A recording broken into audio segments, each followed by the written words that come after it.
Sitting meditation. We call the heart of the formal meditation practice sitting meditation, or simply sitting. As with breathing, sitting is not foreign to anyone. We all sit, nothing special about that. But mindful sitting is different from ordinary sitting, in the same way that mindful breathing is different from ordinary breathing. The difference, of course, is your awareness. To practice sitting, we make a special time and place for non-doing. We consciously adopt an alert and relaxed body posture so that we can feel relatively comfortable without moving. And then we reside with calm acceptance in the present without trying to fill it with anything. It helps a lot to adopt a dignified posture, with your head, neck, and back aligned vertically. This allows the breath to flow most easily. It is also the physical counterpart of the inner attitudes of self-reliance, self-acceptance, and alert attention that we are cultivating. Sitting on the floor can give you a reassuring feeling of being grounded and self-supporting in the meditation posture. But it is not necessary to meditate sitting on the floor or in a cross-legged posture. Some people prefer the floor, but most sit on straight-back chairs. Ultimately, it is not what you are sitting on that matters in meditation, but the sincerity of your effort. Whether you choose the floor or a chair, posture is very important in meditation practice. It can be an outward support in cultivating an inner attitude of dignity, patience, and self-acceptance.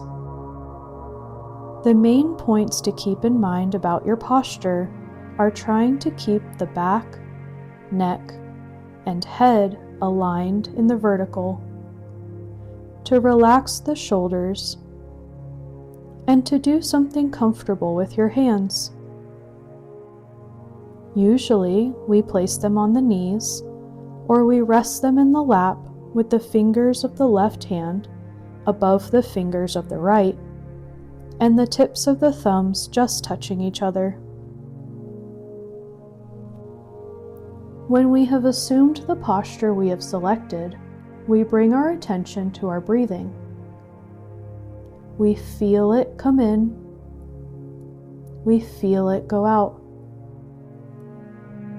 We dwell in the present, moment by moment, breath by breath. It sounds simple, and it is. Full awareness on the in-breath, full awareness on the out-breath. Letting the breath just happen, observing it, feeling all the sensations, gross and subtle, associated with it. It is simple, but it is not easy. You can probably sit in front of a TV or in a car on a trip for hours without giving it a thought. But when you try sitting in your house with nothing to watch but your breath, your body, and your mind, with nothing to entertain you and no place to go, the first thing you will probably notice is that at least part of you doesn't want to stay at this for very long. After perhaps a minute or two or 3 or 4, either the body or the mind will have had enough and will demand something else, either to shift to some other posture or to do something else entirely. This is inevitable. It is at this point that the work of self-observation gets particularly interesting and fruitful. Normally, every time the mind moves, the body follows. If the mind is restless, the body is restless. If the mind wants a drink, the body goes to the kitchen sink or the refrigerator. If the mind says, "This is boring," then before you know it, the body is up and looking around for the next thing to do to keep the mind happy. It also works the other way around. If the body feels the slightest discomfort, it will shift to be more comfortable, or it will call on the mind to find something else for it to do. And again, you will be standing up before you know it. If you are genuinely committed to being more peaceful and relaxed, you might wonder why it is that your mind is so quick to be bored with being with itself, and why your body is so restless and uncomfortable. You might wonder what is behind your impulses to fill each moment with something. What is behind your need to be entertained whenever you have an empty moment? To jump up and get going. To get back to doing and being busy.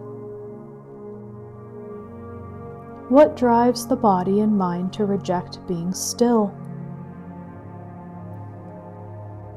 In practicing meditation, we don't try to answer such questions. Rather, we just observe the impulse to get up, or the thoughts that come into the mind.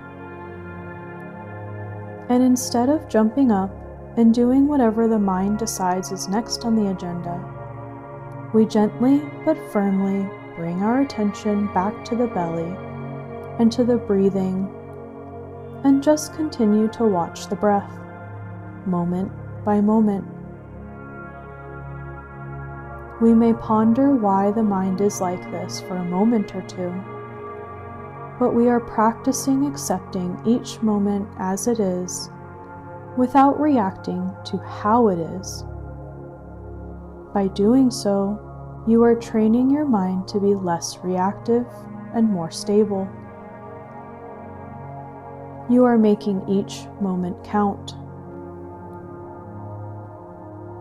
You are taking each moment as it comes, not valuing any one above any other. In this moment, you are cultivating your natural ability to concentrate your mind. By repeatedly bringing your attention back to the breath each time it wanders off, concentration builds and deepens, much as muscles develop by repetitively lifting weights. Working regularly with, not struggling against, the resistance of your own mind builds inner strength. At the same time, you are also developing patience and practicing being non-judgmental. You are not giving yourself a hard time because your mind left the breath. You are simply and matter-of-factly returning it to the breath, gently but firmly. Mindfulness does not involve pushing thoughts away or walling yourself off from them to quiet your mind. We are not trying to stop our thoughts as they cascade through the mind. We are simply making room for them, observing them as thoughts, and letting them be, using the breath as our anchor or home base for observing, for reminding us to stay focused and calm.